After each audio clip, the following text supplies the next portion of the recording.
Muy buenos días una vez más. Qué gusto verles, qué gusto poder saludarles. Vamos esta mañana a continuar en nuestro estudio en la palabra de Dios. Como muchos de ustedes saben, hemos comenzado hace ya algunos meses el estudio del libro de Mateo y hemos venido capítulo por capítulo, en ocasiones hasta palabra por palabra, estudiando lo que nuestro Señor Jesús le permite a Mateo registrar en este evangelio tan importante. Y esta mañana continuamos con el estudio de Mateo y hemos llegado al capítulo 14, en el punto donde vamos a aprender, y estoy seguro que muchos de nosotros en otras ocasiones hemos escuchado acerca de esta porción de la Escritura donde nos habla acerca de esta alimentación milagrosa. Seguramente has escuchado de la alimentación de 5,000 personas a través de unos pececillos y unos panes. Nuestro Señor Jesús esta mañana nos va a permitir retomar este milagro, que es un milagro muy especial, y la razón por la que digo que es muy especial es porque los 4 evangelios, tanto Mateo, Marcos, Lucas y Juan, lo registran. Es el único milagro registrado en los 4 evangelios. Así que entendemos que este milagro de la alimentación milagrosa es un milagro especial en ese sentido, pero por supuesto que todos los demás también tienen lo suyo. Ahora, es importante ubicarnos en lo que está sucediendo porque, como hemos dicho, a través del estudio del libro de Mateo, hemos venido poco a poco conociendo y a través de las diferentes perspectivas de los evangelistas, porque cuando Mateo plantea una situación, Juan tiene la misma anécdota, el mismo acontecimiento, pero lo está viendo desde otra perspectiva. Y nos enriquece ver las perspectivas que tienen los diferentes evangelistas. Así que vamos a ir esta mañana a la alimentación milagrosa ahí en Mateo 14. Pero antes de entrar al tema, debo decir que Jesús, cuando comienza su ministerio en Galilea, porque usted recuerda que Jesús, cuando comienza su ministerio, no va directamente a Jerusalén, no va directamente a la ciudad, sino que se repliega, digámoslo de esta forma, a esta región tan grande, tan vasta de Galilea, y empieza a predicar el evangelio, empieza a sanar enfermos, echar fuera demonios, a resucitar muertos en esa región de Galilea. Una región que, como aprendimos la semana pasada, es gobernada por un rey llamado Herodes Antipas, hijo de Herodes el Grande, aquel Herodes que leemos al principio cuando llegan los reyes del oriente y que le dicen: hemos venido a saludar al rey de los judíos, y que manda matar a todos los bebés. Este Herodes el Grande tiene ahora, él ha muerto, él ahora tiene un hijo llamado Herodes Antipas, y es el que gobierna la región de Galilea. La semana pasada aprendimos que este rey Herodes, cansado de lo que Juan el Bautista le decía y le recriminaba cuando le echaba en cara: si me permite, esa mujer que tienes junto a ti, no está bien que la tengas ahí porque no es tu mujer, es la esposa de tu hermano. Cansado de escuchar el reproche, le manda a cortar la cabeza. Y aprendimos que este hombre, Herodes, es un hombre malo, conducido por sus temores y quiere quedar bien con la gente. Y Jesús está pasando, todo esto está sucediendo simultáneamente. Jesús anda en Galilea, anda predicando, anda haciendo los milagros, la gente lo comienza a conocer y empieza a crecer tanto su popularidad como también el rechazo hacia la persona de Jesús. Y vemos que los religiosos de aquel entonces también lo empiezan a rechazar, empiezan a poner ciertas trabas, y la gente en Galilea tiene este despertar, el conocer de este hombre que hace milagros, que echa fuera demonios, y la gente se acerca, algunos por curiosidad, otros porque realmente tienen un deseo profundo en su corazón, y otros porque simplemente han pasado por ahí o están por ahí, como aprenderemos esta mañana, y ven lo que el Señor hace.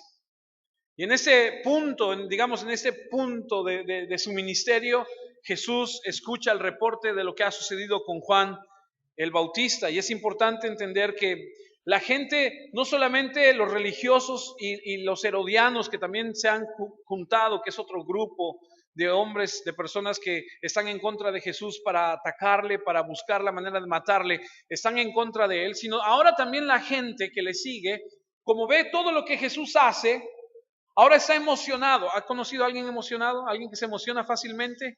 Alguien que le dices, oye, vamos a hacer esto. Y sí, ¿se acuerdan del Chavo del Ocho cuando le decían, y vamos a hacer, y hacemos, y vamos, y ¿se acuerda de eso? Bueno, hay gente en el cristianismo que actúa de la misma manera. Gente en el cristianismo que de repente escucha algo y se emociona tanto. Y parece de veras. Gente que dices, wow, este sí está aprendido, decimos. Este parece ser que sí entiende lo que está sucediendo. Bueno, aprenderemos que hay gente de esa forma, que parece ser que es, cuando en realidad no lo es. ¿Y por qué lo digo? Porque esta gente que sigue a Jesús parece que realmente ha entendido, pero se nos va a venir la revelación de que esta gente no comprende, no ve las cosas como Dios las ve. Porque esta gente al final de este gran milagro va a querer hacer de Jesús un rey. Porque ellos creen que este Jesús, este Mesías, es el rey que ellos esperaban para derrocar al gobierno, para hacer las cosas como ellos pensaban. Y Jesús va a decir, no es así. Y aprenderemos que las cosas que Dios hace, las hace como Él quiere. Eso ya lo sabemos, pero es bueno recordarlo. Porque a veces pensamos que Dios tiene que contestarnos y hacer lo que nosotros queremos.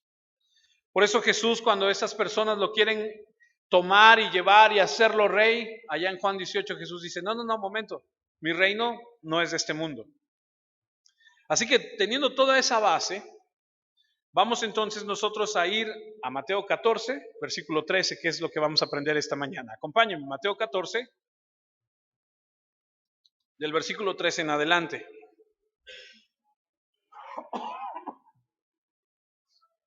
Dice el versículo 13, oyéndolo Jesús, se apartó de allí en una barca a un lugar desierto y apartado, y cuando la gente lo oyó, le siguió a pie desde las ciudades. Ahora aquí debo detenerme y debo decirle algo. El deseo del Señor es, por lo que leemos en el versículo 13, es tener un tiempo aparte, es tener un momento, digamos, de privacidad. Y cuando usted lee el versículo 13, dice, oyéndolo Jesús, ¿qué es lo que oyó Jesús?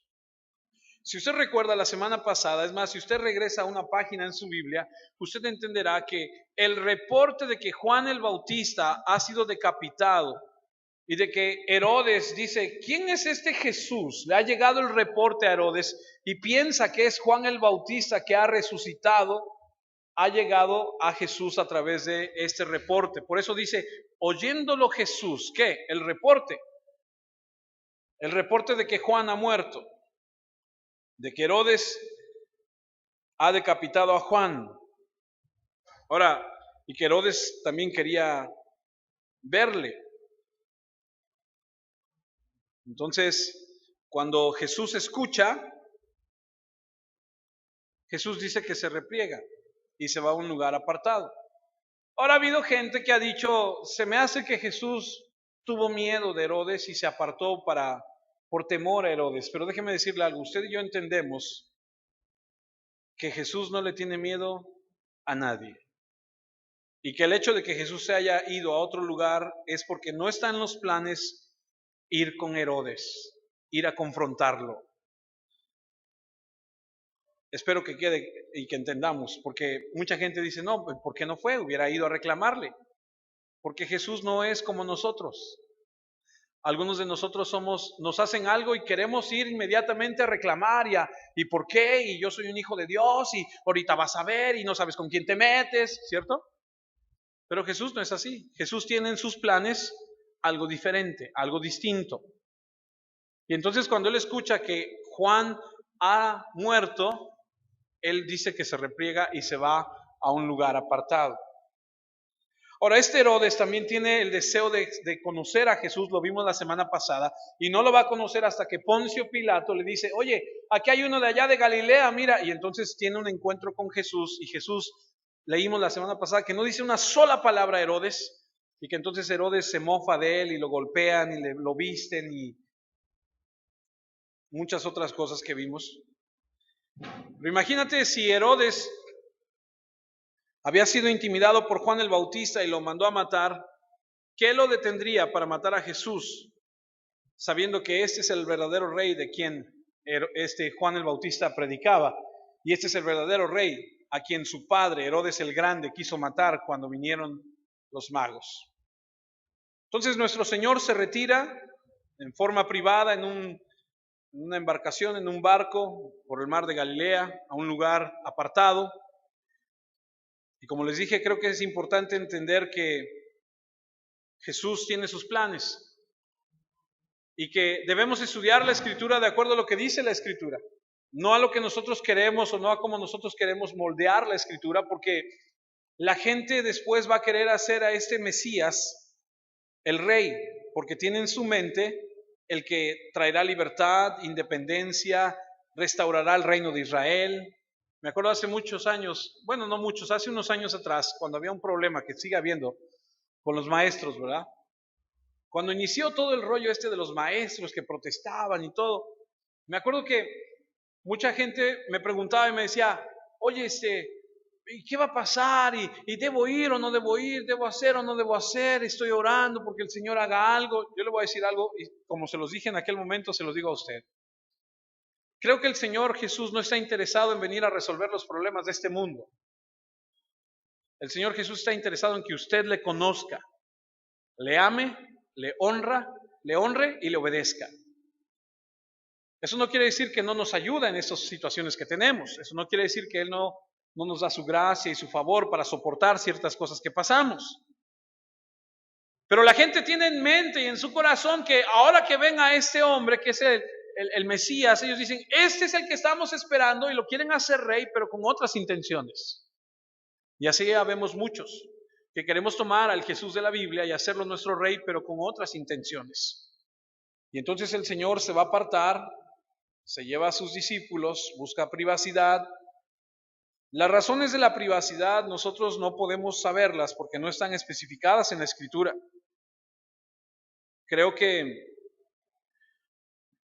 podríamos deducir que necesitaba un descanso, un momento con el Padre, un tiempo para contemplar lo que está sucediendo, la muerte de Juan el Bautista. Ahora la cruz se ve más cerca que nunca.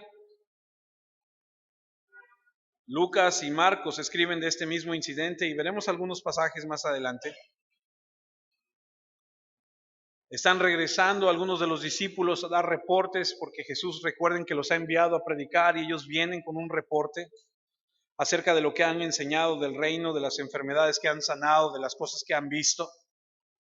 Están volviendo y es un momento también para tomarlos y irse aparte y decir, a ver, dame el reporte, ¿qué pasó? ¿Qué hicieron? ¿Qué vieron? ¿Qué sucedió cuando ustedes fueron y predicaron el Evangelio? Creo que es un buen punto. Continúa ahí en el versículo 13 de Mateo 14, dice, oyéndolo Jesús se apartó de allí en una barca a un lugar desierto y apartado, y cuando la gente lo oyó, le siguió a pie desde las ciudades. Intentó irse a un lugar apartado, pero la verdad es que en ese lugar a donde él estaba, pues no había mucha privacidad, había mucha gente, muchísima gente. Algún teólogo, algún estudioso de la Biblia narra y dice que en ese momento en Galilea pudieron haber existido unos 2 millones de personas en toda esa región. Ahora imagínate que pase Jesús de Nazaret por ahí, que la gente se va a enterar, la gente va a saber dónde está. Y Lucas, quien les digo que también tiene una perspectiva diferente de lo que está sucediendo, escribe en Lucas 9, versículo 10. Es el mismo acontecimiento, solo que él tiene otra perspectiva. Lucas 9, 10 dice, vueltos los apóstoles, es por eso que les decía que los apóstoles han ido a predicar y regresan, y ese es el momento. Vueltos los apóstoles, le contaron todo lo que habían hecho, y tomándolos, se retiró aparte a un lugar desierto de la ciudad llamada Betsaida. Ahora, los estudiosos dicen que en Betsaida, más o menos a 1.5 kilómetros afuera de las ciudades, afuera de la ciudad existió, digámoslo así, una loma a donde se presume, a donde se cree, por la narración de los pastizales, de lo que leemos en la Escritura, que pudo haber sido ahí a donde Jesús llevó a cabo este milagro de alimentar, a esta gente. Lucas nos dice que se fue a este lugar a donde deseaba pasar tiempo con sus discípulos, a donde deseaba pasar un tiempo apartado en oración, escuchando los reportes, meditando Juan ha muerto. Recuerden que Juan es su primo, a donde él está viendo que se avecina el cumplimiento de ir a la cruz. La cronología nos dice que más o menos a partir del el momento en el que Juan el Bautista muere, un año después Jesús irá a la cruz. Entonces Jesús, que sabe todo, sabe que se aproxima esto, y este es un tiempo para apartarse, para orar, para planificar, para escuchar lo que está sucediendo, y por qué no, también un tiempo de descanso. Pero el versículo 13, seguimos ahí, nos dice que cuando la gente lo oyó, le siguió a pie desde las ciudades. Y la gente cuando, aquí vemos que va a haber un parteaguas, porque aquí hay mucha gente que sigue a Jesús. Pero va a pasar algo fuerte a partir de este momento, a donde mucha gente dejará de seguir a Jesús por las palabras tan fuertes que Jesús va a decir. Eso se lo mostraré un poco más adelante. Quiero leerles Juan capítulo 6, si me acompaña. Juan capítulo 6, versículos del 1 al 5. Es el mismo acontecimiento, estamos en el mismo punto, nada más que ahora lo vamos a ver desde la perspectiva de Juan. Juan capítulo 6, versículo 1 al 5 dice lo siguiente. Después de esto, Jesús fue al otro lado del mar de Galilea, el de Tiberias, y le seguía gran multitud, porque veían las señales que hacían los enfermos. Entonces, versículo 3, subió Jesús a un monte y se sentó ahí con sus discípulos. Y estaba cerca la Pascua, la fiesta de los judíos. Cuando alzó Jesús los ojos y vio que habían venido a él gran multitud, dijo a Felipe, este es el mismo acontecimiento, ¿de dónde compraremos pan para que coman estos? Si usted regresa al versículo 4, el versículo 4 dice algo bien interesante, que nos permite saber un poquito más de lo que está sucediendo. El versículo 4 dice, y estaba cerca la Pascua, la fiesta de los judíos. Ahora, cuando nosotros leemos esto, nos damos cuenta y entendemos que en el momento que está sucediendo esto, es el momento en el que los judíos empiezan una peregrinación hacia Jerusalén. En el tiempo de la Pascua, Jerusalén se convertía en la ciudad de las tiendas, porque no había hostales, no había hoteles suficientes para que la gente que venía de fuera a celebrar la Pascua se hospedara. Y dicen los historiadores que Jerusalén se volvía, ¿ha visto usted el tianguis de Fortín? Como ponen las carpas así en la calle, y ha ido usted alguna vez a algún tianguis, ¿cierto? Bueno, pues así se convertía Jerusalén. Porque venía gente de todo el país a la ciudad, y en el momento en el que Jesús está aquí, dice que se acercaba el momento de la Pascua, y entonces entendemos que hay mucho peregrinaje. Hay gente que está viniendo de las ciudades con rumbo a Jerusalén, y queremos entender que de alguna manera hay gente que está pasando por ahí y se ha creado una gran multitud, dice aquí en Juan, y que cuando el Señor Jesús levanta los ojos, se da cuenta que hay una multitud y le dice a Felipe, ¿qué vamos a hacer para alimentar a toda esta gente? Gente que salía de las diferentes ciudades, gente que, por lo que podemos entender, la gran mayoría de ellos es amante de la adrenalina, de la emoción, gente que podemos entender que no le buscaban para adorarle, ni porque creyeran en él. Podríamos decir que es gente con un suelo no duro como Herodes, porque Herodes era un suelo rocoso, donde la semilla no podía dar fruto. Más bien es un suelo como lleno de hierbas, a donde cae la semilla y empieza a germinar un poco, pero hay tanta hierba mala, hay tanto amor hacia el mundo que termina opacando todo. Y hay una emoción inicial, hay una emoción que denota que, qué padre, qué bonito, como algunas personas, pero no tiene una raíz profunda. Y cuando vienen los problemas, cuando viene la presión del mundo, cuando sale el sol y quema, entonces esa emoción se ha apagado, se ha ido. Mucha gente de esa es la que está aquí en esta narración que estamos llevando. Hay curiosidad inicial, interés, emoción.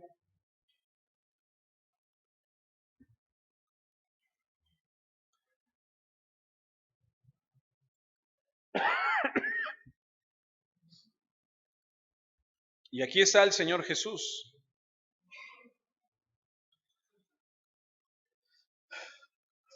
Buscando tener un tiempo a solas con sus discípulos, se da cuenta que es prácticamente imposible. Versículo 14 de Mateo 14.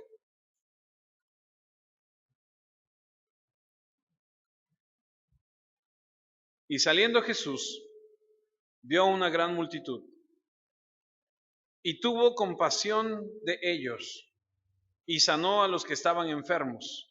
Ahora recuerde, Jesús viene, se ha alejado de donde él estaba, ha cruzado, ha buscado un lugar aparte, pero al llegar a ese lugar se da cuenta que viene mucha gente siguiéndole, mucha gente que está buscando sanidad. Y cuando Jesús levanta la mirada y ve, le dice a Felipe en Juan, dice, ¿dónde vamos a alimentar a todos estos? Y aquí en la narración de Mateo 14 dice que tuvo compasión de ellos y sanó a los que estaban enfermos.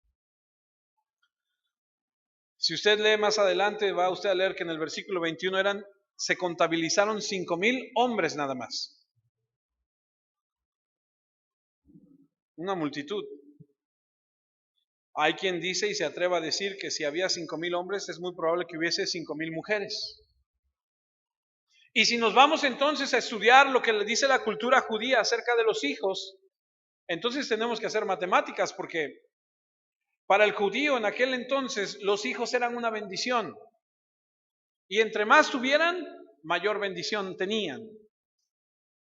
Y entonces si tenían 2, ¿de cuántos miles estamos hablando? Hay por ahí alguien que se atrevió a decir, eran aproximadamente 25,000 personas, contando mujeres, niños y hombres. El único número que tenemos es el de los hombres, que es 5,000. Y saliendo Jesús vio una gran multitud y tuvo compasión de ellos, y sanó a los que estaban enfermos. Humanamente, creo que muchos de nosotros hubiéramos dicho, a ver, espera. Oiga, denos chance tantito, ¿no? O sea, venimos a relajarnos un poquito, es más, nos alejamos de allá de ustedes y queremos pasar un tiempo a solas. ¿Nos podrán permitir, por favor, unos minutos a solas con el Señor? ¿Pueden regresar mañana? O bueno, no se vayan, pero quédense ahí, pero en silencio, por favor. Humanamente, digo, ¿quién no lo haría? Humanamente tú y yo tal vez. Pero dice la Escritura que cuando Jesús levanta la mirada y ve la multitud y ve toda la necesidad que hay, tiene compasión de ellos. Y los que hemos estudiado un poquito más sabemos que cuando hablamos de compasión, hablamos de un sentimiento que nace aquí, porque para el hebreo, en el hebreo, más bien para el judío, en hebreo, es un sentir que sale de las entrañas, de nuestro estómago. ¿Alguna vez te has enojado con alguien y dices, ¡ay! Hasta el estómago me duele. O te has enamorado de alguien que dices, ¡ay! Hasta siento maripositas aquí en el estómago y ¡ay! ¡Qué bonito siento! En el lenguaje hebreo, el sentimiento más fuerte se encuentra aquí en el estómago, no en el corazón, porque la Biblia dice que engañoso es el corazón. Mucha gente dice, ay, es que mi corazón dice que es él. Error.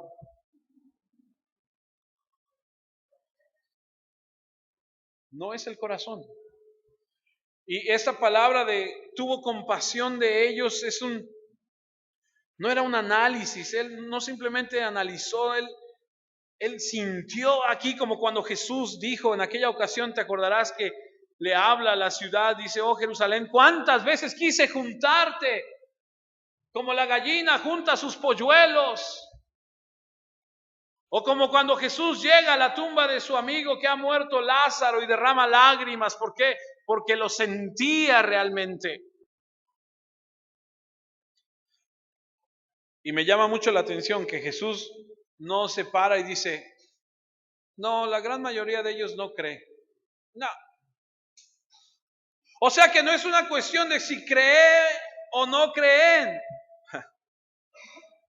Es una cuestión de que Dios en su amor por el ser humano se levanta de este tiempo que Él ha asignado para apartarlo, para estar con sus discípulos, para estar en un lugar privado. Cuando se da cuenta de la necesidad, Él se levanta y va y lo sana. ¿Sabes qué dice eso?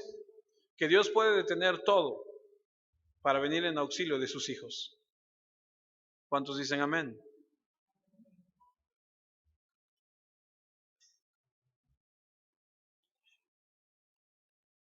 Me llama la atención que cuando manda a sus discípulos a predicar el evangelio, les da autoridad para echar fuera demonios, para sanar. ¿Cuál fue una de las demostraciones del poder de Dios que se les dio a estas personas? Sanar enfermedades. ¿Por qué no les dijo, te voy a dar tal autoridad, te voy a dar tal poder para que la gente crea en ti que si tú brincas, puedes brincar 50 metros o puedes levantar una roca de 5,000 kilos? No, les dio poder para sanar las enfermedades. ¿Por qué? Porque el corazón de Dios está con los que se duelen. El corazón de Dios es un corazón de misericordia hacia los que sufren, hacia los que están tristes. Y cuando Jesús ve esta multitud que están tristes, se levanta y los atiende. La Biblia nos dice ahí en el versículo 14 que sanó a los enfermos. Y si tú recuerdas, leímos unos versículos atrás que Él deja el lugar donde estaba, se va y la gente lo sigue a pie. Y dicen los estudiosos que los que estaban sanos son los que llegan primero. Pero los que están enfermos, imagínate, van a ir llegando poco a poco. Él cuando ve a esta gente sin fuerzas, enfermos, que hicieron un gran sacrificio para llegar ahí a donde Él estaba, se pone de pie y los sana. Deja a un lado su reposo, la prioridad del tiempo con sus discípulos, y va y los sana. Versículo 15. Mateo 14:15. Cuando anochecía, se acercaron a Él sus discípulos diciendo, el lugar es desierto y la hora ya pasada. Despide a la multitud para que vayan por las aldeas y compren de comer. Los discípulos están muy preocupados con la alimentación de este grupo, que han tenido un viaje largo y seguramente tienen hambre, y ha sido un día largo. Y permítame ir a Juan 6:5. Estamos en la misma narración, solamente que estamos viendo las diferentes perspectivas. Juan 6:5.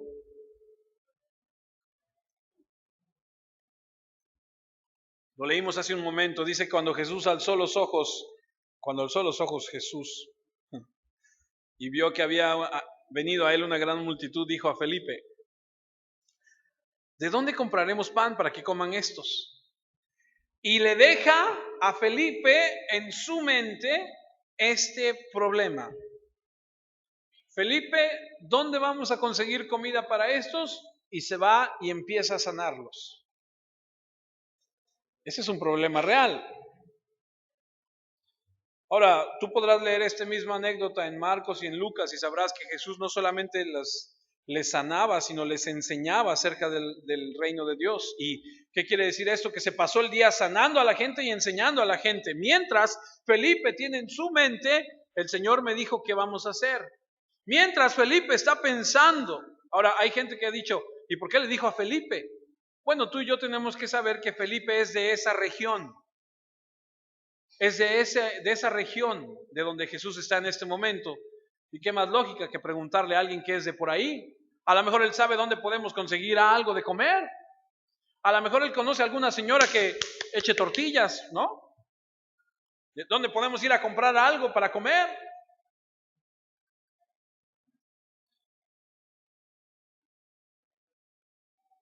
Juan 6:6 dice, pero eso decía para probarle porque él sabía lo que había de hacer. Jesús sabe lo que tiene que hacer. El otro día escuché a alguien que le decía, que preguntaba si Dios prueba. Y la persona respondía y dice, Dios no prueba. No, mi hermano, Dios sí prueba. Y la Biblia dice que Dios prueba. Aquí dice, pero decía esto para probarle, porque él sabía lo que había de hacer, para ponerlo a prueba. Felipe debió haber ido a informar a los otros 11 y decirles, tenemos que encontrar una manera de alimentar a esta gente, porque el Señor mientras está sanando, mientras está enseñando, lo digo porque cuando Jesús regresa y pregunta, ellos dicen, tenemos esta cantidad de dinero, o sea que se ha pasado un tiempo pensando qué vamos a hacer. Yo no sé si usted recuerda, pero hay una parte en la escritura que dice que Judas era el que traía el dinero, el que traía la bolsita con las monedas. Se entiende que este grupo de 12 hombres con Jesús, a donde quiera que iban, Judas era el tesorero y era el que pagaba, que la comida, que el hospedaje o lo que fuese, Judas es el que traía el dinero. Y entonces Felipe dice, no tenemos más que 200 denarios. Era más o menos el salario de 200 días. Él va a decir después, es todo lo que tenemos. Ahora, incluso si pudiéramos encontrar un lugar para comprar lo suficiente, si utilizamos esto, no conseguiríamos lo suficiente para que la gente pueda comer. En otras palabras, no hay recursos. Más adelante veremos cómo a Andrés se le ocurre la grandiosa idea, y no sabemos si fue en plan de sarcasmo, de decir, pues he encontrado a un joven, a un niño con un panes y un par de pescados. Tenemos un problema. Felipe y los demás tienen un problema. Uno, no hay comida. Y dos, no tienen suficiente dinero para comprar comida. Porque Jesús les planteó el problema y se fue a predicar y a sanar. Y esa es una prueba que va a durar un día. Porque Jesús va a llegar el momento en que va a regresar y va a preguntar. Versículo 15. Estoy otra vez en Mateo 14, perdónenme. Mateo 14, 15. Creo que ya se dio cuenta que hay que ponerle un apartado a Mateo 14, ¿cierto? Porque vamos a ir a regresar, ¿ok? Mateo 14, 15.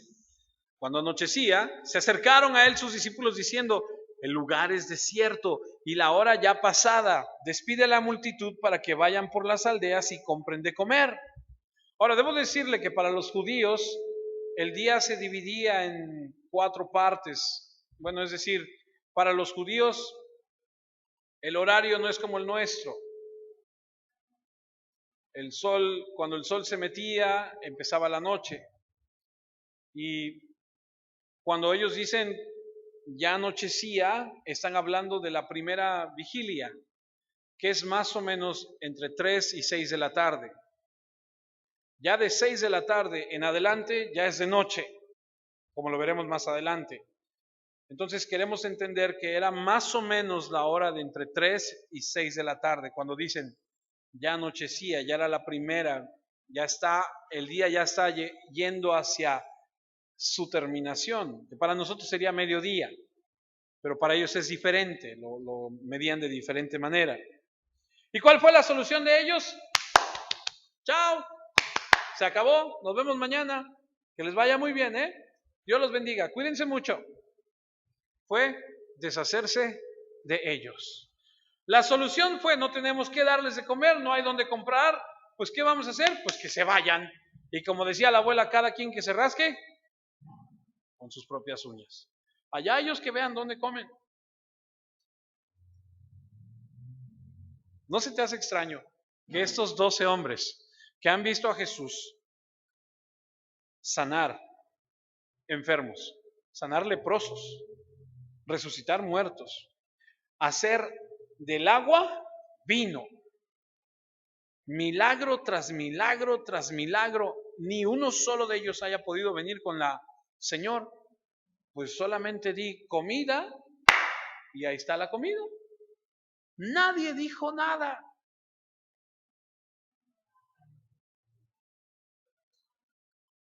Algunos piensan que la falta de fe, algunos dicen, piensa y medita en esto. ¿Cuántas veces Dios en el pasado te ha ayudado? ¿Cuántas veces Dios en el pasado te ha socorrido? ¿Y por qué cuando estás en un problema en el presente dudas?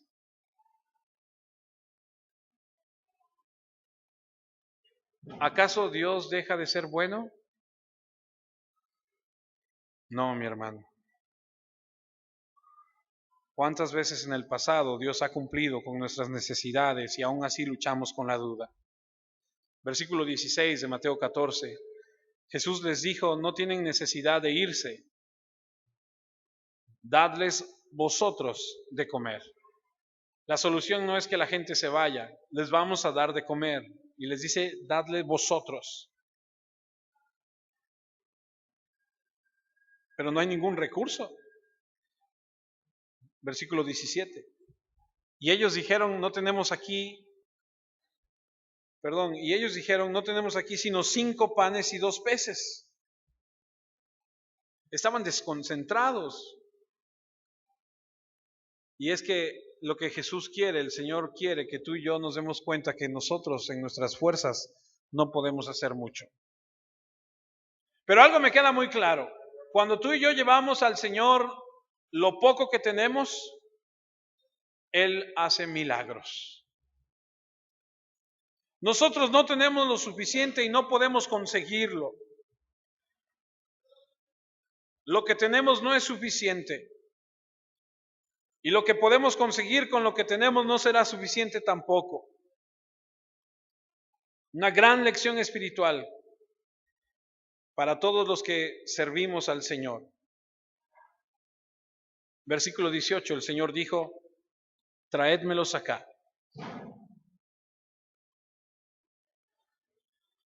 Amados hermanos, no es hasta que tú y yo nos rindamos al Señor y le digamos, Señor, yo no tengo nada. Señor, yo reconozco que te necesito a ti, que Él empezará a hacer la obra en nuestra vida. El Señor dice ahí, traédmelos aquí, versículo 19. Entonces mandó a la gente a recostarse sobre la hierba y tomando los 5 panes y los 2 peces y levantando los ojos al cielo, bendijo y partió y dio los panes a los discípulos y los discípulos a la multitud. Marcos nos narra que parece ser que los sentaron en 50 y en 100, los dividieron, hicieron como grupos a donde ellos podían pasar y irles dando la comida. Y lo que puedo ver es que los discípulos obedecen al Señor, no entienden bien qué está pasando, no saben cómo va a suceder, pero el punto es que es mejor obedecer a Dios porque algo va a suceder.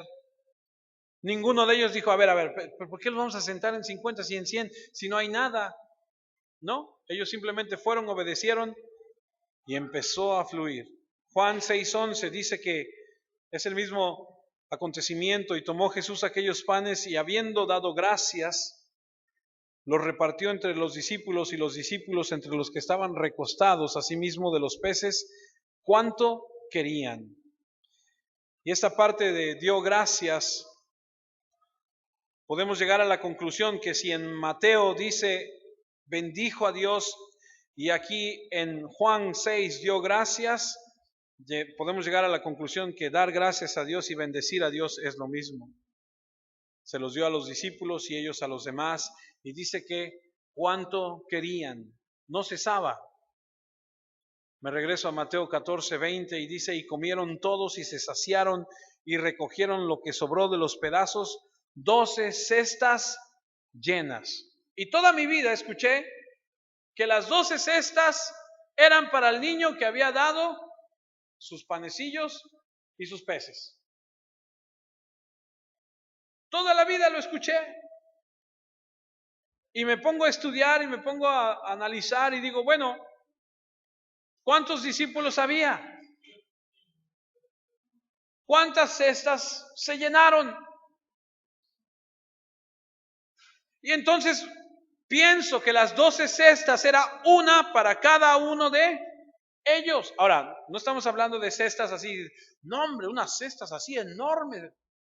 No, estamos hablando de cestas, a donde tú puedes llevar el famoso itacate mexicano. ¿Capichi? Algo.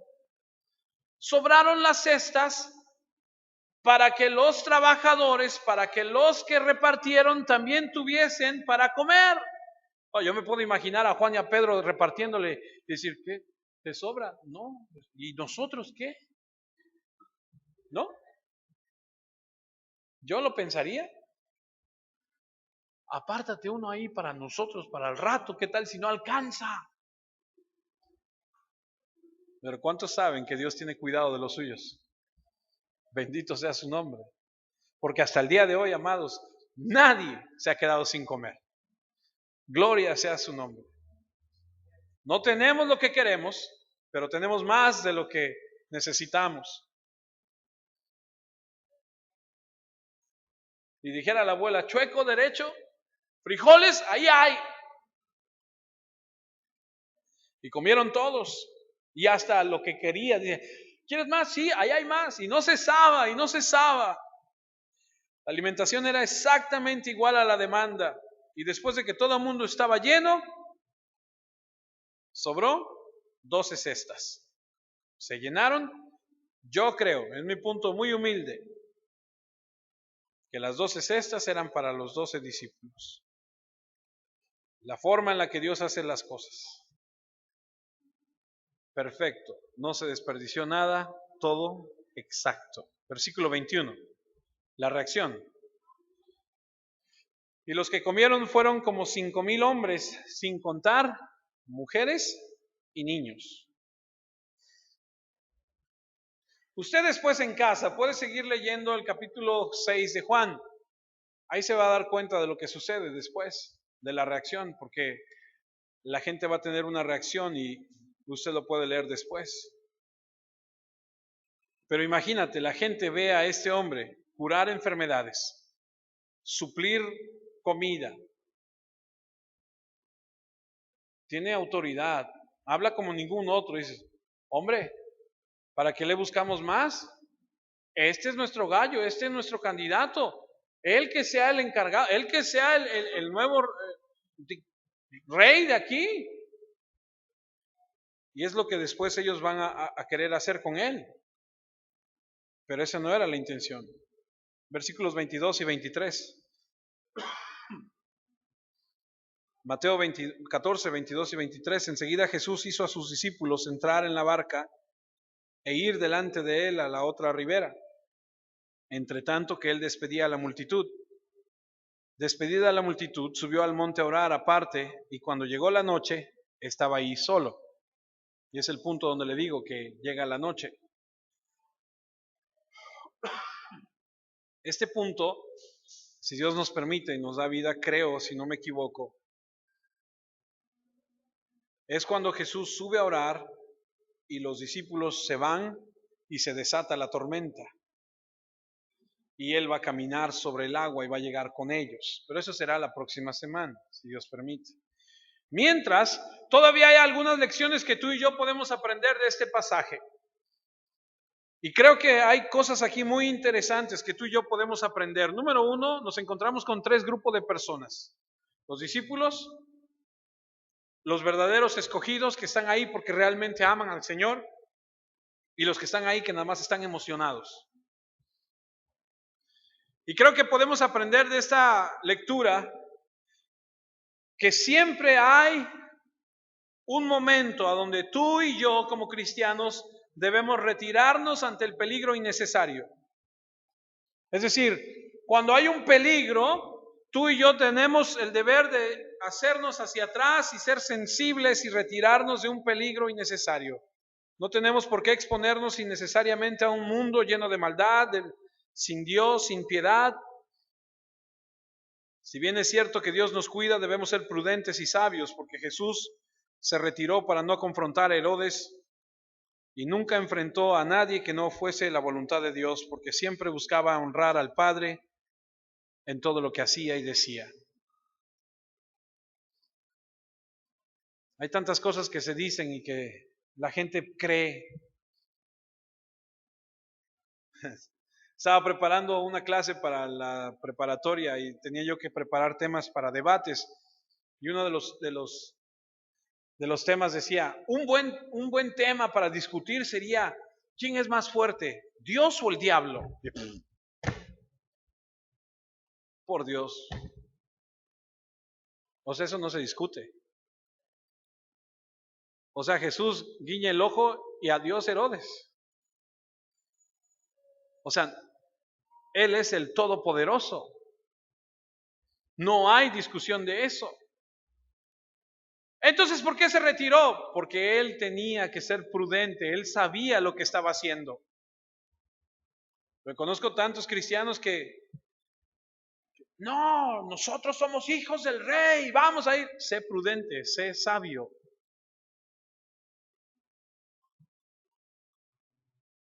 Otra cosa que creo que podemos aprender es que la importancia que tiene de buscar descanso y privacidad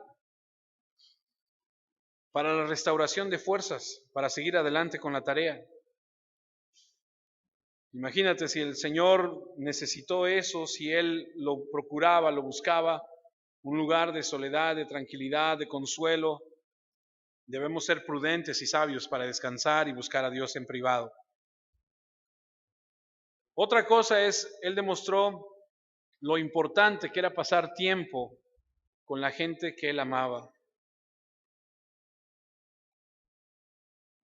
con los discípulos, con la gente con la que Él trabajaba. Había una estimulación mutua ahí, parte del discipulado, de compartir sus vidas con ellos. Otra cosa es ser compasivos, la compasión por los necesitados.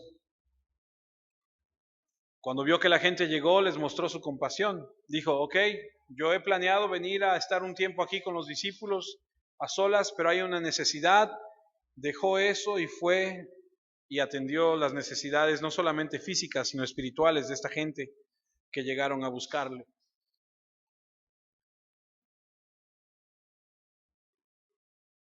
Sacrificar el descanso para cubrir las necesidades de los demás.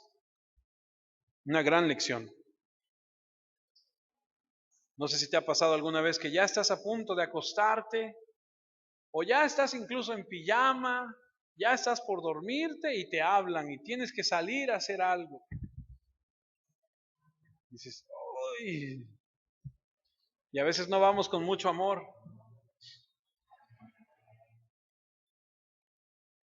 Debemos ser compasivos.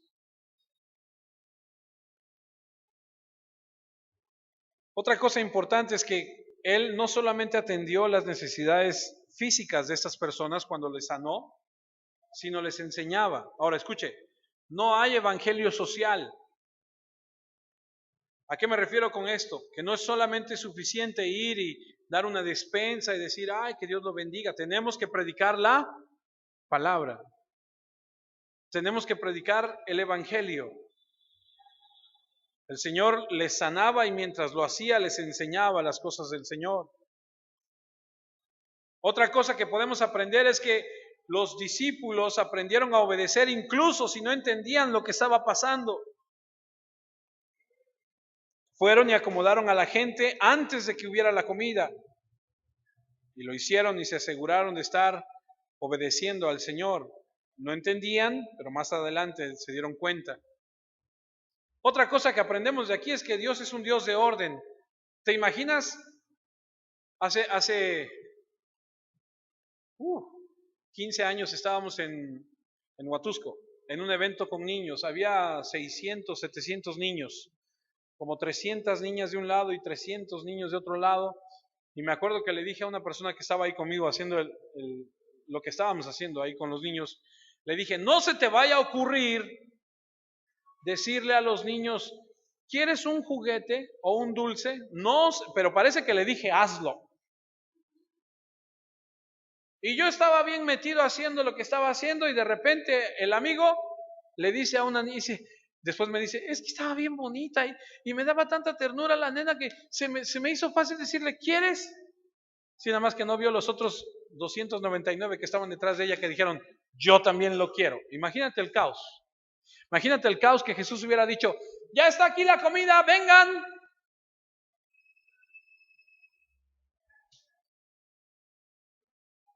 ¿Qué hizo Jesús? Vamos a sentarlos por grupos, 50, 100. Dios es un Dios de orden. Dios demostró administración. No sobró nada. Exacto. ¿Cuántos saben que Dios llega a tiempo? Dios no llega en tu tiempo, hermano. Dios no llega cuando tú quieres. Dios llega cuando Él dice, este es el momento.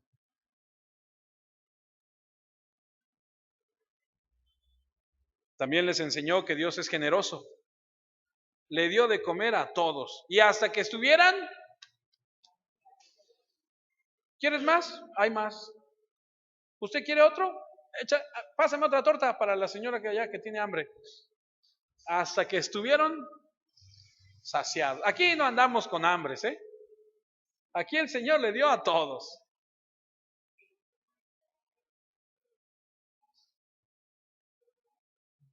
El Señor es un Dios de abundancia.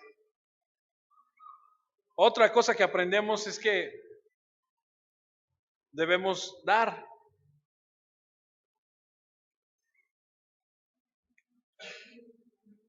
Dame lo que tienes, y empezó a dárselos a ellos. No consiguieron nada de comer hasta que no habían alimentado a todos los que querían. Estamos llamados a proveer a otros. Otra cosa es aprender a compartir con los que no tienen. ¿No te has puesto a pensar que el Señor Jesús no tomó una canasta para Él? No dice que sobraran 13. Tampoco dice que a Él le dieron. Pero yo leía un comentario ahí que decía, que me gustó, sobraron 12 canastas. No dice nada que a Jesús le haya tocado una. Y dice, seguramente ellos tuvieron que decir, Señor, ¿y tú?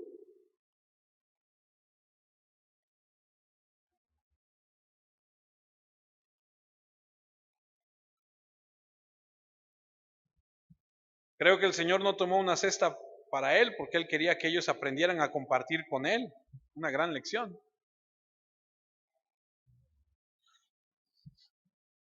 ¿No has escuchado gente que dice, ay no, yo no doy porque, pues si doy me quedo yo sin nada y entonces? O yo no voy a la iglesia porque me tengo que quedar con mi familia, tengo que cuidar a mi familia. Ajá, ¿y quién te dio la familia? ¿Quién te dio la vida? El día de mañana, si Él nos permite mañana levantarnos, Él nos dará la vida, la salud, la capacidad para ir a trabajar y hacer las actividades que hacemos. Él es quien nos da las cosas. Debemos aprender a confiar en el poder de Dios para proporcionar lo que parece imposible. Lo que nosotros no tenemos y no podemos conseguir, Él lo puede hacer.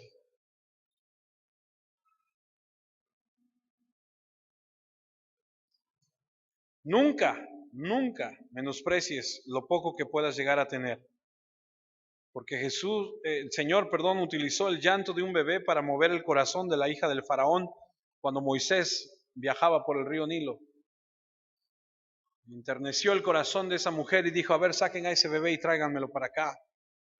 Utilizó el bastón de un pastor para efectuar grandes milagros en Egipto, una honda y una piedra para conquistar una nación, una niña que dirigió a Naamán a Eliseo y una viuda con poca comida para sostener a un profeta, una burra para enseñarle a Balaam a predicar la verdad y la quijada de un burro para matar a 1000 hombres. Se puede utilizar cosas pequeñas para un gran final. Jesús le gusta tomar lo débil, lo menospreciado, para exaltar su poder. Así que no menosprecies lo que tienes. Y otra cosa que es importante, y con esta casi termino, es que Jesús quiere usarnos. Jesús no podía repartir toda la comida, utilizó a los discípulos. Y entre la gente y Jesús estuvieron los discípulos y ellos llevaron la comida. Y tú y yo nos encontramos entre ese mundo perdido que no conoce y no sabe para llevar el alimento. En el segundo grupo de personas vemos que hay gente fiel, un grupo verdadero que sigue a Jesús y que cree en Él.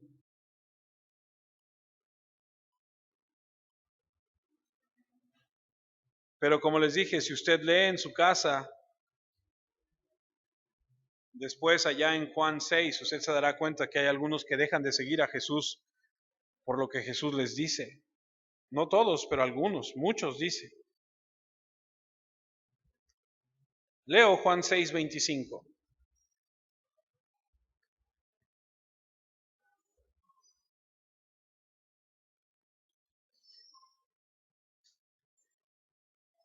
Juan 6:25 y 26, y hallándole al otro lado del mar, le dijeron, Rabí, ¿cuándo llegaste acá?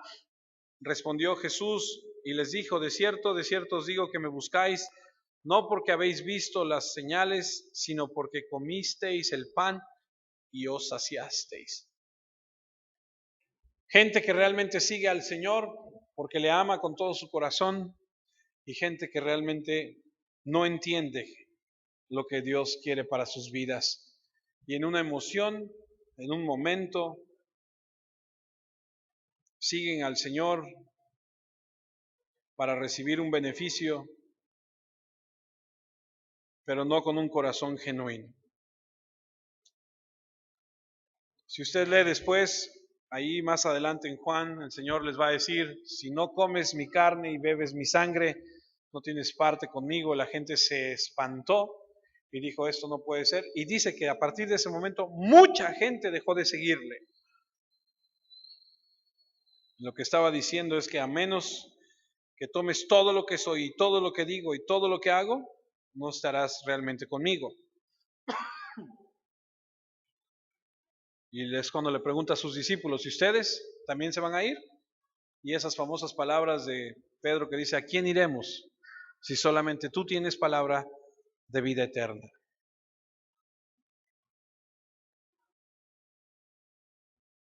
Y termino con esto. ¿En qué grupo te encuentras tú? ¿Eres realmente un discípulo que sirve y ama al Señor? ¿Eres una persona que buscas al Señor con todo tu corazón? ¿O solamente eres una persona que busca emociones para obtener algo para tu vida?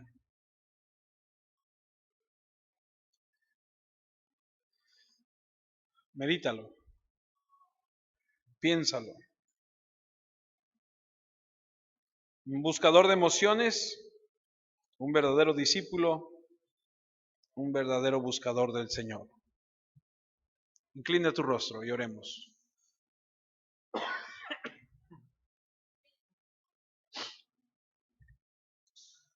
Señor, queremos esta mañana,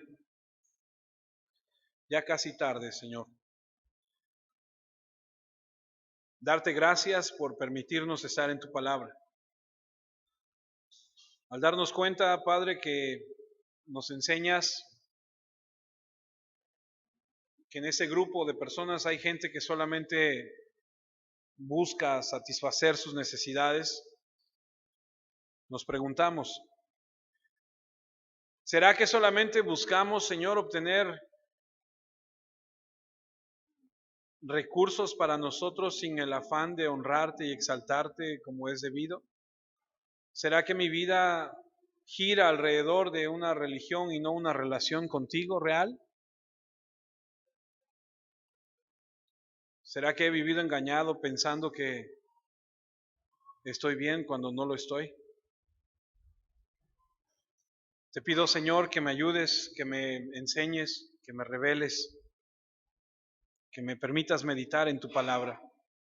Permíteme aprender, Señor, los principios de tu escritura, de tu palabra, al entender que debe haber un tiempo de apartarse, de buscarte, debe haber un tiempo, Señor, a donde debo renunciar a todo lo que pudiera pensar que tengo y ponerlo en tus manos para que tú hagas lo que tú quieras con eso. Permíteme entender que si realmente soy un discípulo tuyo, estoy llamado a servir a los demás, a no buscar mi beneficio, sino a dar,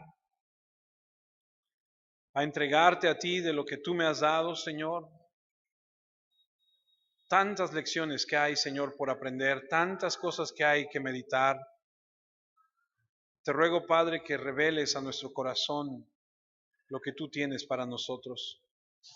Bendice a mis hermanos, guárdales, Señor, y que tu palabra que ha sido, Señor, expuesta, caiga en un suelo fértil, a donde produzca fruto para la gloria de tu bendito nombre.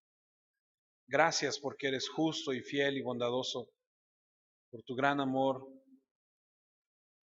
Gracias, Señor, te doy por la vida de mis hermanos y por este tiempo. En Cristo